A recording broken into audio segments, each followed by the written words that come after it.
మంచి ఆహారంతో పాటు కావాలి స్వచ్ఛమైన నీరు. అదే సనాతన్ జల్. వివరాలకు 8919763872. నేపాల్లో రాష్ట్రపతి ప్రధానమంత్రి రాజీనామాల తర్వాత తీవ్ర రాజకీయ సంక్షోభం నెలకొంది. జనరల్ జెడ్ నిరసనలు హింసాత్మకంగా మారాయి. సైన్యం కీలక ప్రదేశాలను తమ ఆధీనంలోకి తీసుకుంది.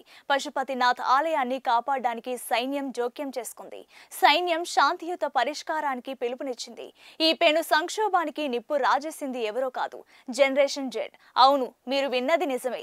దేశంలో పెరిగిపోయిన అవినీతి, ప్రభుత్వ అసమర్థత, ఆపై సోషల్ మీడియాపై విధించిన నిషేధంతో యువత ఆగ్రహం కట్టలు తెంచుకుంది.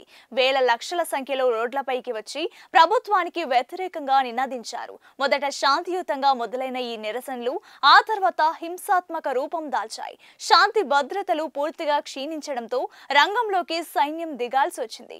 దేశంలోని కీలకమైన ప్రభుత్వ కార్యాలయాలు, విమానాశ్రయాలు, మౌలిక వసతులను ఆర్మీ తమ ఆధీనంలోకి తీసుకుంది. ఇక్కడే అత్యంత కీలకమైన పరిణామం చోటు చేసుకుంది. ఆందోళనకారులు హిందువులు అత్యంత పవిత్రంగా భావించే పశుపతినాథ్ ఆలయంపై దాడికి యత్నించారు.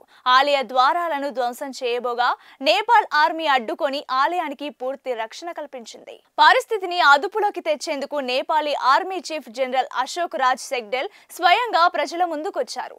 చర్చల ద్వారా శాంతియుత పరిష్కారం కోసం ప్రయత్నించాలని ఆయన యువతకు పిలుపునిచ్చారు. ప్రజా ఆస్తులకు జరిగిన నష్టంపై తీవ్ర విచారం వ్యక్తం చేశారు. అయితే ఇది కేవలం విన్నపం కాదు, అంతకు మించిన హెచ్చరిక అని కూడా స్పష్టం చేశారు. కొన్ని అరాచక శక్తులు ఈ పరిస్థితిని అడ్డం పెట్టుకుని దోపిడీలకు, విధ్వంసాలకు పాల్పడుతున్నాయి. రాత్రి 10 గంటల తర్వాత కూడా ఇలాంటివి కొనసాగితే ఉపేక్షించేది లేదు, చర్యలు తీవ్రంగా ఉంటాయని ఆర్మీ హెచ్చరించింది. అంటే అవసరమైతే పూర్తి స్థాయిలో సైనిక పాలన విధించడానికి కూడా వెనకాడబోమని పరోక్షంగా సంకేతాలిచ్చారు. ఇప్పుడు అసలు ప్రశ్న, మన ఇంటి పక్కన జరుగుతున్న ఈ నిప్పుల కొలిమి ప్రభావం మనపై ఎంత? నేపాల్తో మనకు కేవలం సరిహద్దు బంధం మాత్రమే కాదు, సాంస్కృతిక, మతపరమైన బంధం కూడా ఉంది. పశుపతినాథ్ ఆలయం మనకు కూడా పవిత్రమైనదే. నేపాల్లో అస్థిరత ఏర్పడితే అది ఖచ్చితంగా మన జాతీయ భద్రతకు సవాల్ విసురుతుంది.